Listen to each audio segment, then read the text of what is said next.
ఇదిగోండి ఇలా ఉంటే సరిపోతుంది. శుభ్రంగా గుడ్డతోటి మళ్ళీ ముక్కను కూడా నీట్ గా తుడిచేసుకొని దీనిపై తీసేసాను. మేము సాల్ అంటాము, ఇది 3 సాల్లు అయితే వేస్తున్నాను.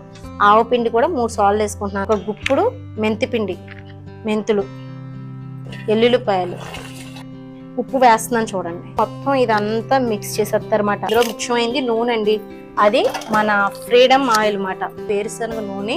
ఇది నేను 5 లీటర్ల టిన్ తీసుకున్నాను. చాలా బాగుంటుంది, సువాసన కూడా చాలా బాగుంది.